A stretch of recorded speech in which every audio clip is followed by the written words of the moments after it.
Hello po, ask ko lang, si papa ko po naka 5 years lump sum sa GSIS. Magdalawang taon pa lang simula nung na-avail niya ang lump sum. Ang tanong ko po kung anong loan ang pwede niya ma-avail ngayon at kung dapat bang makatanggap siya ng bonus yearly or kung may dapat siyang matanggap na bonus kahit naka 5 years lump sum siya. Salamat po. No, ito po ay tanong na ating natanggap. So yung case nito, yung papa ng ating sender ay nag-avail ng 5 years lump sum mula sa GSIS upon retirement. No, so sa ngayon, 2 years pa lamang ang nagdaan mula nung siya po ay nagretiro. So meron pa pong 3 taon para makompleto yung 5 years na period na wala siyang matatanggap na pension dahil nga doon sa kanyang pag-avail ng lump sum pay galing sa GSIS. So yung question ay kung anong uri ng loan ang pwedeng ma-avail sa ngayon nitong ating father ng ating sender at kung siya ba ay eligible para sa pabonus ng GSIS every year. No, siya ba ay eligible na makatanggap kahit nag-avail siya ng lump sum. So, ang makakasagot talaga dito ay yun pong terms and conditions ng GSIS. Pagdating po, unang-una, doon sa pension loan na siya pong pwedeng ma-avail ng mga retired personnel, mga pensioners ng GSIS. At ang pangalawa naman ay another terms and conditions ng GSIS para sa kanilang Christmas cash gift. No, so titingnan natin dito kung ano yung sinasabi nitong dalawang conditions na ito at papasok ba yung father ng ating sender kung siya ay mayroon bang pwedeng ma-avail sa mga nabanggit. Uunahin natin dito mga master, ito pong enhanced pension loan na offer ng GSIS para sa mga old age and disability pensioners.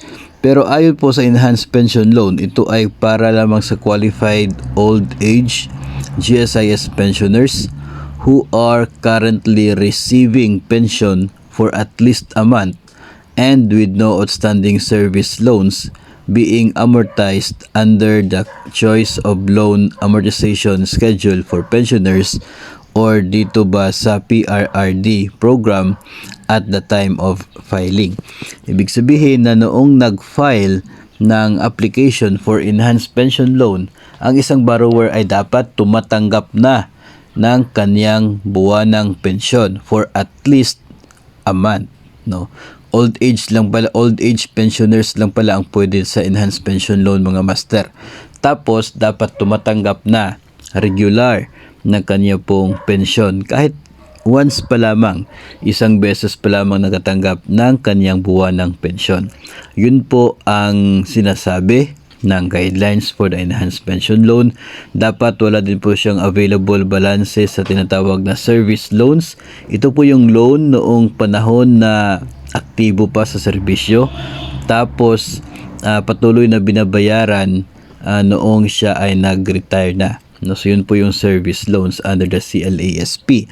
Ngayon, sa part ng ating father ng sender ay automatic na masasabi natin hindi siya eligible for the pension loan kasi mayroon pa siyang 3 taon no, na dapat tapusin doon sa kanyang lump sum pay na nakuha sa GSIS. Kinakailangan pa siya ng 3 taon bago magsimula yung kanyang regular pension. So, under the enhanced pension pension loan, dapat nagsimula na.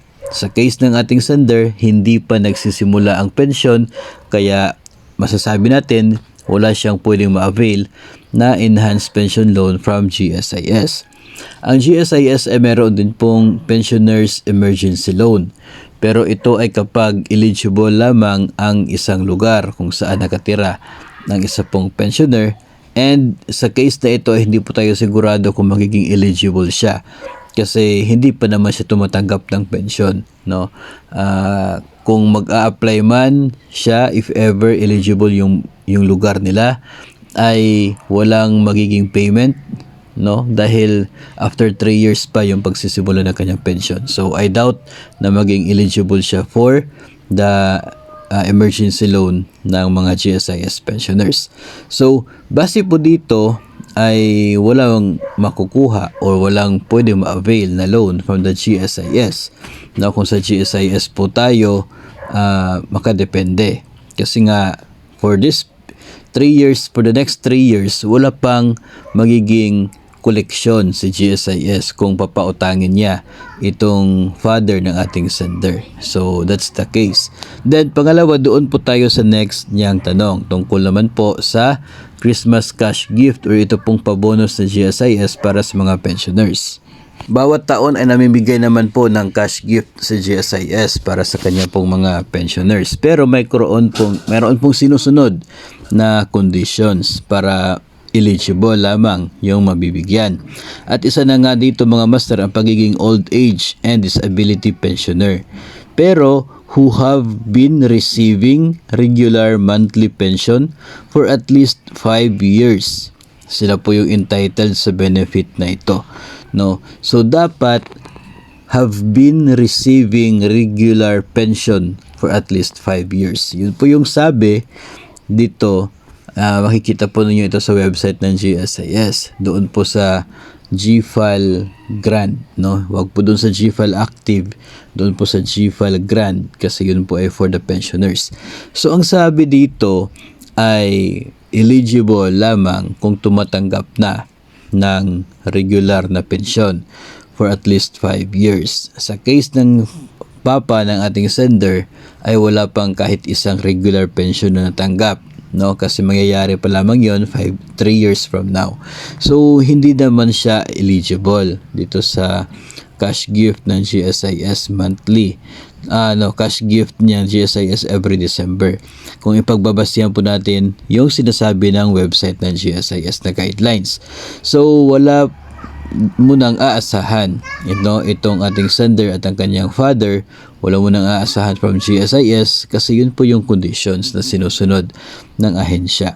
Doon po kasi sa doon sa pension, kung magkaka-avail sila ngayon, walang magiging payment. So magiging pabigat yung utang na yon kasi tataas naman talaga yon. Kaya mas mabuti kung hindi sila makaka-avail ngayon para hindi sila malalakihan doon sa interest in the future. Kaya nga rin siguro sila ay hindi eligible base sa guidelines ng pension loan. So yun po yung magiging sagot natin dito sa ating sender. Ito ay pwede din pong maging leksyon para man po sa sinuman na nagbabalak na mag-retire. Ganito po yung sitwasyon. If we choose to avail of the lump sum, ay talagang hindi din po tayo makaka-avail sa pension loan when we are in need. Kasi wala pa magiging monthly payment kung makakautang tayo. Yun ang isang downside ng lump sum benefit na 5 years dito po sa GSIS.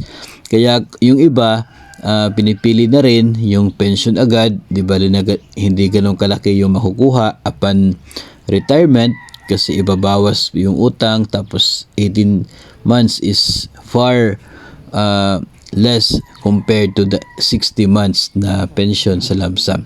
So ito ngayon, when we choose to avail of the lump sum, yun po yung part ng consequences. If we choose doon sa pension agad, 18 times ng pension makukuha natin, the following month magpe-pension agad.